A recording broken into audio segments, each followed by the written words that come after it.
A'udzu billahi minasyaitonir rajim. Bismillahirrahmanirrahim. Assalamualaikum warahmatullahi wabarakatuh. Bismillahirrahmanirrahim. Alhamdulillahi rabbil alamin. Wassalatu wassalamu ala asyrafil anbiya wal mursalin Sayyidina Muhammadin wa ala alihi wa ashabihi ajma'in amin. Amma ba'du. Qala Allah ta'ala fi kitabihil azizil azim. A'udzu billahi minasyaitonir rajim. Bismillahirrahmanirrahim. Ya ayyuhalladzina amanu taqullaha haqqa tuqatih wa la tamutunna illa wa antum muslimun. Amma ba'du. Bapak Ibu yang dimuliakan Allah Subhanahu wa taala, mudah-mudahan pertemuan kali ini Allah tetap merahmati kita, memberi kita berkat-Nya, dan mudah-mudahan kita dimudahkan segala urusan, khususnya urusan yang berkenaan dengan amalan-amalan kita, sehingga kita insya Allah dikehendaki oleh Allah menjadi orang-orang yang baik, orang-orang yang dibahagiakan Allah di dunia dan akhirat. Amin insya Allah. Bapak Ibu yang dimuliakan Allah Subhanahu wa taala, kali ini saya akan membuat video tentang masalah kunut, sebagaimana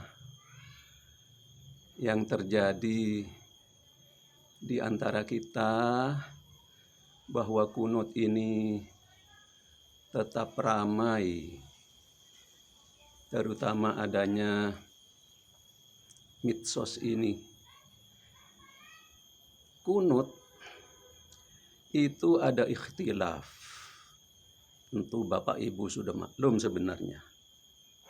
Yaitu ada dua kelompok. Kelompok yang satu tidak kunut, yaitu kalau tidak salah kelompoknya Al-Imam Abu Hanifah dan Al-Imam Ahmad bin Hambal. Sedangkan kelompok yang kedua, kelompoknya Al-Imam Malik dan Al-Imam Asy-Syafi'i. Ini kelompok di Imam Mazhab, Bapak Ibu. Kalau menilik banyaknya hadis kunut, kunut ini populer di kalangan para sahabat, bahkan pada zaman Rasulullah. Hanya mengapa ada dua pendapat? Kunut ini ada yang menyatakan dhaif, ada yang menyatakan sahih. Atau adanya dalil kunut ini juga ada yang dhaif, ada yang sahih. Kunut tempatnya yang dinyatakan dhaif itu kunut subuh. Kalau tidak salah seperti itu. Insya Allah nanti saya bacakan dalil-dalilnya di akhir ya. Yang dinyatakan dhaif itu kunut subuh. Artinya kunut yang khusus di waktu subuh. Tapi yang dinyatakan sahih itu kunut yang ditempatkan atau yang tempatnya di sholat 5 waktu. Baik duhur, asar, maghrib, isya, dan subuh itu sendiri. Isinya juga ada 2. Jadi tempatnya ada 2 bagian, yaitu salat subuh dan salat 5 waktu. Isinya ada 2, Bapak Ibu. Yaitu yang pertama mendoakan kecelakaan, mendoakan keburukan bagi suatu kaum. Yang kedua, mendoakan kebaikan. Yang mendoakan kecelakaan ini menurut amatan saya juga terbagi 2. Yang pertama, mendoakan kecelakaan itu tidak di dalam perang atau di dalam mau berperang, seperti yang didoakan Rasulullah Sallallahu Alaihi Wasallam selama 1 bulan. Lah ini mendoakan suatu kelompok kaum yang telah membantai, yang telah membunuh utusan Rasulullah, yaitu para sahabat yang hafid Al-Quran. Rasulullah mungkin marah, kecewa, sehingga beliau itu kunut selama 1 bulan ini di salat 5 waktu. Mungkin juga di salat malam beliau. Lah ini yang dihentikan hanya selama 1 bulan karena mendoakan kecelakaan kepada satu kelompok. Saya pikir juga ini memang tidak baik ya, kecuali kalau di dalam perang. Ya, karena bagaimanapun terbunuhnya sahabat dan pembunuhan itu adalah bagian juga dari takdir Allah, dan mungkin secara kemanusiaannya mungkin ada ya kesalahan lah, kesalahan teknis, mungkin negosiasinya kurang matang dan sebagainya, Allahu a'lam. Ini yang dihentikan oleh Rasulullah. Rasulullah hanya kunut selama 1 bulan berturut-turut, dan sepertinya ini betul-betul ya semangat betul Rasulullah karena didorong oleh mungkin kecewa, mungkin marah dan sebagainya. Kunut mendoakan keburukan yang tidak dihentikan, ini kunut yang mendoakan musuh di dalam peperangan atau dalam mau berperang. Saya pikir yang seperti ini wajar ya. Kalau kita di dalam berperang, satu contoh seperti misalnya ya Palestina berperang dengan Israel, lalu orang-orang Israel mendoakan keburukan, kecelakaan bagi orang-orang Palestina.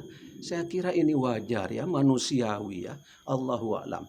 Sebaliknya, orang-orang Palestina kunut misalnya siang malam, mendoakan agar di dalam peperangan tentara Israel banyak yang terbunuh atau mungkin terbunuh semuanya. Saya kira ini manusiawi, wajar, dan insya Allah ini tidak termasuk amal buruk insya Allah ya. Jadi kunut yang mendoakan keburukan itu ada dua, yang ditinggalkan yaitu mendoakan kecelakaan kepada satu kelompok di luar peperangan, tapi yang kedua mendoakan kecelakaan tapi di dalam peperangan atau mau berperang ini dilakukan. Nanti dalilnya akan saya bacakan. Bapak Ibu yang dimuliakan Allah, bagaimana kalau kita ingin menghindari amalan yang dhaif? Ya mau tidak mau kita beralih tempatnya. Yang asalnya hanya kunut di saat subuh, kita beralih kepada yang sahih. Ya, yaitu kunut di subuh, duhur, asar, maghrib, isya. Apakah ini harus 5 kali sehari semalam plus salat malam lagi? Tentu tidak ya Bapak Ibu ya. Kalau menurut saya kunut ini hukumnya sunat. Kunut ini hukumnya sunat. Yang penting kita tidak mendoakan kecelakaan atau keburukan kecuali seperti yang saya sebutkan tadi. Ya kalau kita misalnya pro Palestina lalu kita ikut mendoakan, insya Allah tidak masalah. Ya, jadi kita beralih dari kunut yang khusus di waktu subuh, karena ini banyak dalilnya di sini, tapi ini dhaif semua menurut penulis. Ada hadis yang sahih yaitu kunut di salat 5 waktu dan salat malam.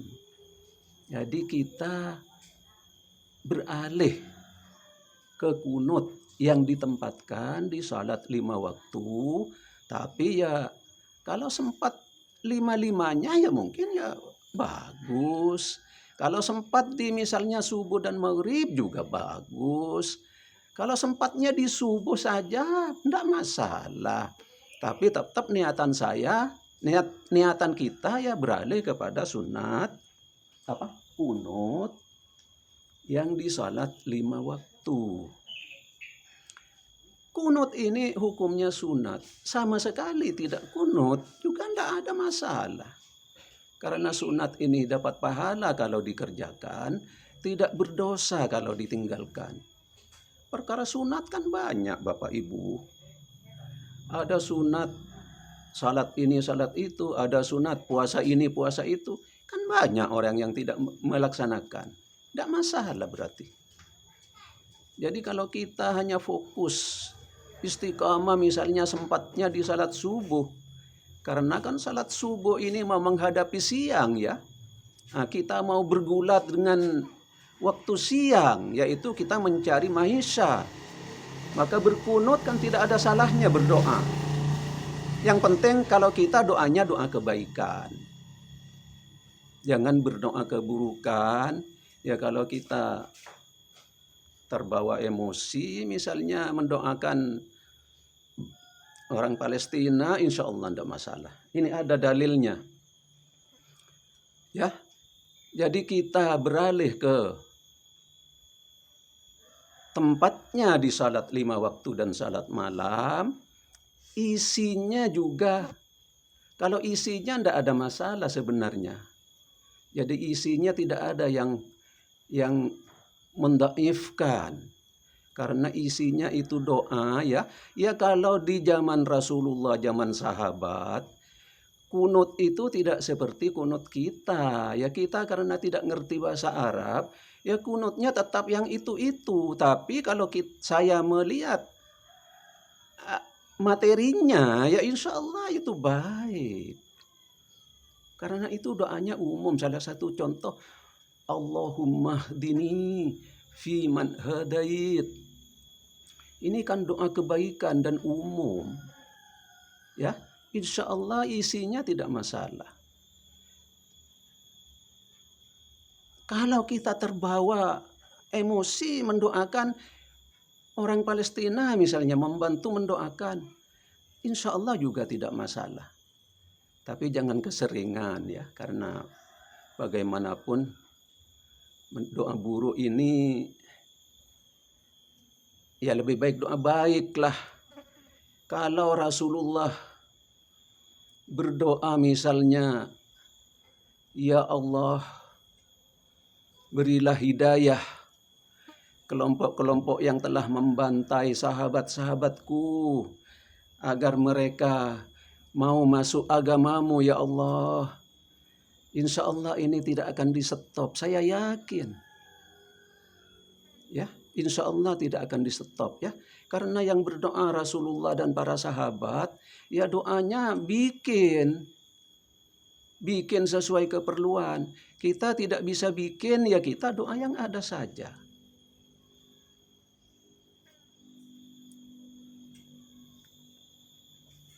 Itulah Bapak Ibu, saya bacakan hadis-hadis yang dinyatakan sahih oleh penulis yang di buku yang saya punya ya. Yang pertama, Bismillahirrahmanirrahim. Saya baca terjemahnya saja. Telah berkata Anas bahwa Nabi Shallallahu Alaihi Wasallam pernah berkunut selama 1 bulan, yaitu di ketika terbunuhnya sahabat-sahabatnya yang hafidz Quran. Dan saya tak pernah melihat sama sekali beliau berduka cita seperti pada saat itu. Hadis sahih riwayat Bukhari. Hadis yang kedua, telah berkata Anas bahwa Nabi Shallallahu Alaihi Wasallam pernah berkunut selama 1 bulan, yaitu beliau mendoakan kecelakaan. Ya, mendoakan kecelakaan atas kelompok-kelompok dari bangsa Arab, kemudian ditinggalkan. Hadis sahih riwayat Ahmad dan Muslim. Hadis berikutnya, telah berkata Ibnu Abbas, Rasulullah Shallallahu Alaihi Wasallam pernah berkunut selama sebulan berturut-turut di salat duhur, di salat asar, di salat maghrib, di salat isya, dan di salat subuh. Di akhir tiap-tiap salat sesudah mengucapkan Sami Allahu liman hamidah, yaitu di rakaat yang terakhir, ia mendoakan kecelakaan atas kelompok-kelompok daripada Bani Sulaim, yaitu Ri'i, Dakwan, Usayyah, dan Makmum, yang di belakangnya mengaminkan Rasulullah. Ini berarti di salat wajib ya kan, karena sudah disebutkan. Ini hadis sahih, disahihkan oleh penulis. Kalau saya tidak tahu teman-teman. Ini hadis riwayat Abu Daud dan Ahmad. Ini hadis yang disahihkan. Yang saya bacakan 3 hadis ini hadis yang disahihkan oleh penulis. Lalu berikutnya, artinya telah berkata Abu Malik Al-Asja'i kepada ayahnya, ya ayahku, bahwa ayah pernah salat di belakang Rasulullah Sallallahu Alaihi Wasallam, di belakang Abu Bakar, di belakang Umar, di belakang Utsman, dan di belakang Ali. Di negeri Kufah ini kira-kira ada 5 tahun. Adakah mereka itu berkunut pada salat subuh? Nah ini salat subuh ya, tapi salat subuh mungkin salat yang 5 waktu. Cuman kebetulan di waktu subuh. Ini salat subuh. Maka ia berkata, hai anakku, perbuatan itu perbuatan bid'ah. Hadis sahih riwayat Tirmidzi, Nasa'i dan Ibnu Majah. Lalu saya bacakan ini kesimpulan daripada penulis, ya. Sekarang ini sudah terang kelemahan, alasan-alasan hadis yang tadi, ya. Hadisnya belum saya bacakan. Nanti kalau ada waktu akan saya bacakan. Sekarang ini sudah terang kelemahan, alasan-alasan dari kelompok yang kunut di waktu subuh ini maksudnya. Maka kami mengambil keputusan bahwa kunut yang diakui kebenarannya oleh sunnah Nabi Sallallahu Alaihi Wasallam, yaitu kunut yang pada masa kecelakaan. Lah, hadis dari Abu Malik Al-Asja'i ini dan pernyataan penulis ini akan dibantah oleh 3 hadis yang akan saya bacakan berikut ini. Kalau di hadis Abu Malik Al-Asja'i tadi, ayahnya makmum di belakang Rasulullah, Abu Bakar, Umar, Utsman, Ali, dikatakan tidak pernah kunut beliau-beliau, yaitu Rasulullah dan para sahabat. Faktanya di hadis ini malah Rasulullah dan sahabat kunut. Ini di hadis yang akan saya bacakan. Ya. Jadi ya tak tahu saya tidak ngerti di mana ini terlewatnya. Jadi nanti hadis yang dari Abu Malik Al-Asja'i dan pernyataan penulis ini bahwa hanya mengakui yang ada kecelakaan, ini terbantahkan dengan 3 hadis yang di bawah ini. Ini hadisnya akan saya bacakan.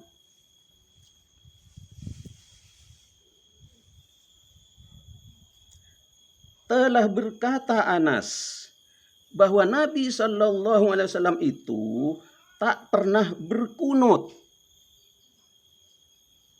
melainkan, lah ini ada kata-kata melainkan, berarti ada pengecualian. Artinya Nabi itu tidak kunut, tapi Nabi kunut karena melainkan. Hanya apabila mendoakan kebaikan bagi suatu kaum. Berarti ini Nabi kunut. Anas ini menyatakan Nabi tidak pernah kunut, melainkan. Kan berarti Nabi kunut ini. Kalau saya tidak salah memahami bahasa Indonesia ini, tapi saya pikir ya tidak salah ya. Saya ulang, telah berkata Anas bahwa Nabi Sallallahu Alaihi Wasallam itu tak pernah berkunut, melainkan hanya apabila mendoakan kebaikan bagi suatu kaum. Nah, berarti kan kunut ini.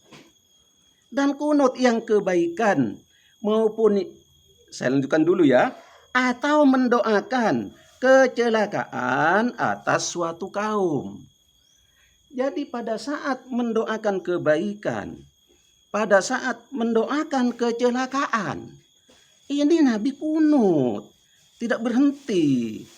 Tapi kecelakaan yang dimaksud itu mungkin di dalam perang atau di dalam mau perang, karena ini ada di bawah hadisnya, ya. Ini hadis riwayat Ibnu Khuzaimah. Ini yang disahihkan oleh penulis ya. Hadis berikutnya, telah berkata Abu Hurairah bahwa Nabi Sallallahu Alaihi Wasallam tak pernah berkunut pada salat subuh. Lah nih, kalau tadi di dalam salat tidak disebutkan salat apa, yang di sini disebutkan salat subuh. Bahwa Nabi tidak pernah berkunut pada salat subuh, melainkan apabila ia mendoakan kebaikan atas suatu kaum atau mendoakan kecelakaan atas suatu kaum. Hadis riwayat Sa'id bin Mansur. Kalau hadis di atas tadi tidak disebutkan di salat apa, Hadis yang kedua ini disebutkan di salat subuh. Tapi saya asumsikan salat subuh ini yang dimaksud salat yang 5 waktu ya, bukan khusus di salat subuh. Jelas ini bahwa Nabi tidak pernah berhenti berkunut. Hanya mungkin intensitasnya saja. Kalau Nabi pada saat yang 1 bulan itu memang menggebu-gebu, ya, mungkin kalau yang ini agak longgar lah mungkin. Makanya disebutkan melainkan apabila ia mendoakan kebaikan atas suatu kaum atau mendoakan kecelakaan atas suatu kaum. Sekali lagi, ini kecelakaan yang dimaksud mungkin ya di dalam perang atau mau berperang. Ini hadis yang terakhir.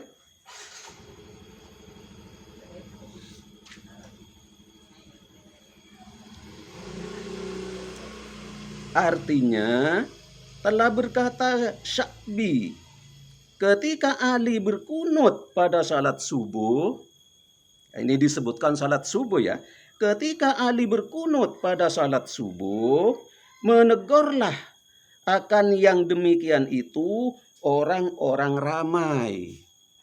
Ya, orang-orang ramai ini teman-teman tidak berarti semua jamaah menegur ya. Orang-orang ramai. Maka dia berkata, sahabat Ali ini berkata, memberi penjelasan kepada jamaah, sesungguhnya tidak lain, melainkan saya berkunut ini hanya meminta pertolongan Allah agar mencelakakan musuh-musuh kami. Lah ini, jadi kalau di dalam perang, berdoa mencelakakan musuh itu wajar. Ini sahabat Ali ya yang melaksanakan ya. Dan ini hadis sahih. Hadis yang dikatakan sahih oleh penulis. Dan penulis ini tidak kunut Bapak Ibu. Tidak kunut seperti kita. Ya. Melainkan kunut katanya hanya pada nazilah. Ya kalau nazilah pada zaman Rasulullah mungkin karena ya belum ada medsos ya. Jadi hanya di lingkungan. Tapi kalau kita nazilah ini selain intern di keluarga ya, di ekstern itu aduh banyak sekali.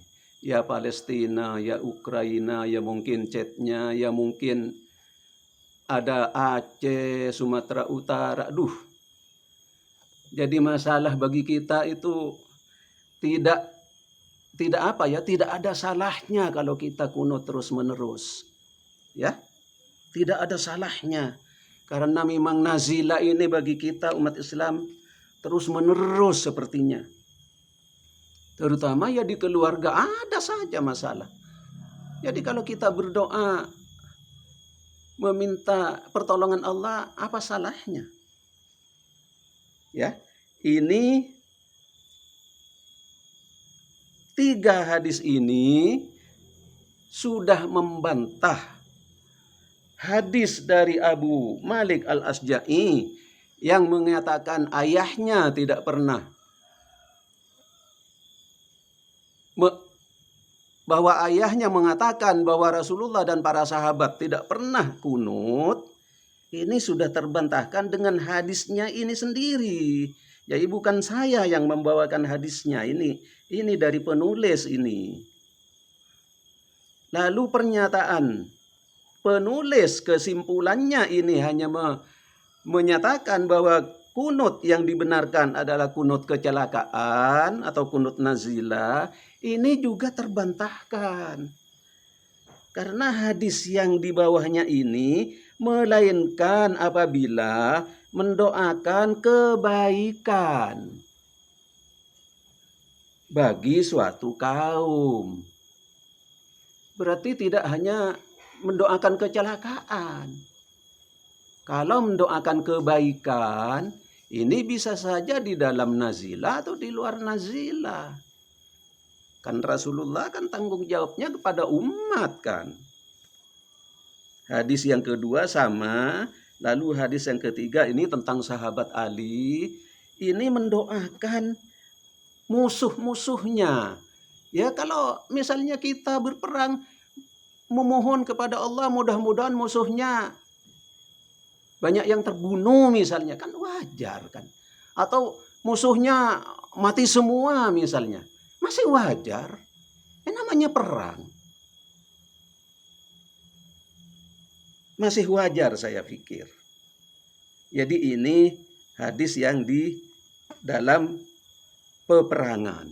Dan di sini teman-teman, orang-orang ramai tadi yang memprotes terhadap sahabat Ali, setelah sahabat Ali memberi keterangan, mereka itu diam. Ya, saya mencermati di sini, mereka diam, tidak protes lagi. Berarti kan memaklumi. Berarti mereka para jamaah itu kan memahami. Artinya kalau saya berpikirnya ini boleh. Karena sahabat yang lain berhenti, tidak memprotes lagi, tidak melanjutkan protesnya. Ya, kiranya sampai di sini pembicaraan atau pembahasan saya tentang masalah kunut, Bapak Ibu, ya, sebaiknya di antara kita yang kunut karena sudah ada imamnya, ya jangan terlalu nyaring lah menyalahkan yang tidak kunut. Masa kita lebih pintar daripada Imam Abu Hanifah? Masa kita lebih pintar daripada Imam Ahmad bin Hambal? Ya, begitu juga yang tidak kunut. Jadi tidak usah terlalu nyaring. Ya, mengatakan bid'ah, mengatakan ini itu. Ya, kalau bid'ah ya memang bid'ah misalnya, tapi tidak usah terlalu nyaring karena ini sudah ada imamnya. Memangnya teman-teman lebih pintar daripada Imam Malik? Memangnya teman-teman lebih pintar daripada Imam Syafi'i? Ya, kalau teman-teman ini terlalu nyaring menyatakan bid'ah kunut, sama saja dengan menuduh Imam Malik dan Imam Syafi'i ini mengajarkan kepada umatnya amalan-amalan ahli neraka. Na'udzubillahi min dzalik. Ya, kebenaran kesalahan kita kembalikan kepada Allah. Saya sering sudah mengatakan, kalau sudah ada imamnya, ya sebaiknya kita legowo. Sebaiknya kita legowo, tidak usah terlalu dipaksakan. Mudah-mudahan pembahasan saya ini ada manfaatnya. Saya akhiri Bapak Ibu, jadi saya tidak jadi membacakan hadis-hadis yang didhaifkan ini karena terlalu banyak, ya. Nanti saya takut dimarahi TikTok dan Instagram. Ya, jadi saya akhiri, mudah-mudahan ada manfaat. Saya mohon maaf atas segala kesalahan kekurangan kepada siapa saja. Mari kita bersatu, kita bangun ukhuwah Islamiyah yang kokoh, ya. Mudah-mudahan jihad, ijtihad kita ini tetap mendapat pahala dari Allah. Katakanlah misalnya salah, katanya kan begini menurut guru kita. Kalau ijtihad ini salah, masih dicatat 1 pahala. Kalau ijtihad ini benar, masih dicatat 2 pahala. Jadi tidak ada masalah sebenarnya, ya. Makanya tidak usah dipaksakan. Faktanya ini malah ada hadisnya. Saya sendiri juga baru tahu ini, ya. Ada melainkan ini kan sama dengan kecuali. Berarti tidak kunut kecuali lah, berarti kan kunut. Dan kunutnya tidak dibatasi, ya. Kalau yang mendoakan kecelakaan dibatasi hanya 1 bulan. Kalau yang ini tidak ada batasnya. Mendoakan kebaikan, mendoakan keburukan, ini tidak ada batasnya. Ya Bapak Ibu yang biasa, kalau Bapak Ibu mau beralih ke salat yang 5 waktu, misalnya hanya merutinkan di salat subuh, bagi saya mungkin ya tidak ada masalah ya, tapi niatnya tetap di salat 5 waktu. Tapi saran saya, mohon maaf, jangan terus-menerus di salat subuh, misalnya salat subuh dan salat maghrib. Nanti risikonya anak cucu kita itu mengira kunut hanya di salat subuh. Nah ini ujung-ujungnya nanti kembali kepada yang bid'ah lagi. Ya, mohon maaf saya tidak bermaksud menggurui. Kalau mau Bapak Ibu pindah-pindah, kalau tidak mau saya tetap menghargai ya, saya tetap takdim kepada Bapak Ibu ya. Kalau Bapak Ibu berkenan mau mensubscribe, saya ucapkan terima kasih. Jazakumullahu khairan katsiran. Mohon maaf atas segala kekurangannya. Terima kasih telah menonton. Akhirnya wabillahi taufiq wal hidayah. Wassalamualaikum warahmatullahi wabarakatuh.